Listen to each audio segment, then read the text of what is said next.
नमस्कार भक्तों, आज हम सुनेंगे उस दिव्य महापुरुष की पावन कथा जिनका नाम लेते ही भय मिट जाता है, जिनकी भक्ति से असंभव भी संभव हो जाता है।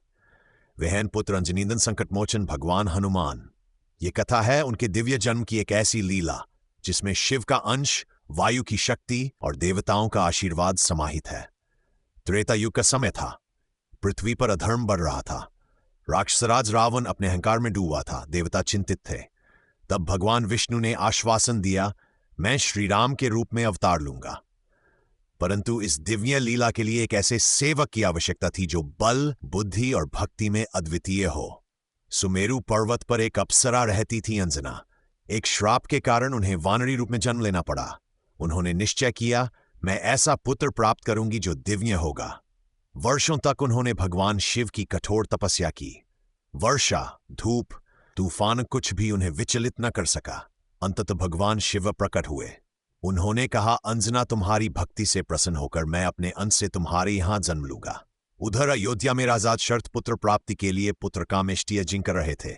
यज्ञ से दिव्य खीर प्राप्त हुई। उस खीर को रानियों में बांटा गया। इसी समय वायुदेव की प्रेरणा से उस खीर का एक अंश उड़कर माता अंजना के हाथों में पहुंचा।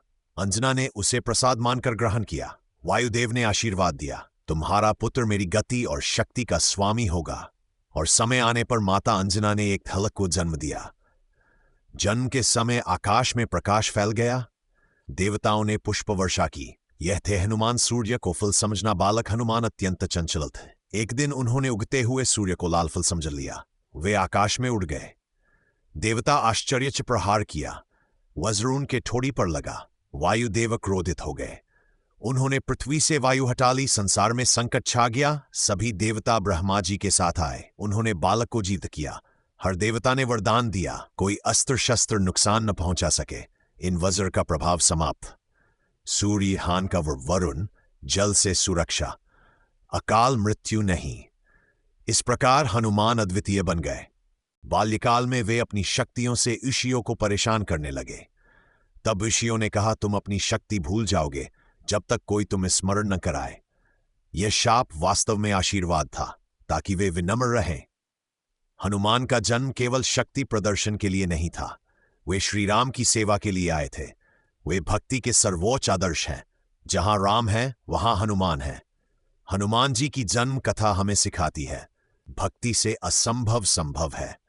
शक्ति का उपयोग सेवा में होना चाहिए। विनम्रता ही सच्ची महानता है। यदि यह कथा आपको पसंद आई हो तो कमेंट में लिखें, जय श्री हनुमान। अगले भाग में हम जानेंगे हनुमान जी की शिक्षा और सूर्यदेव से ज्ञान प्राप्ति की कथा। धन्यवाद।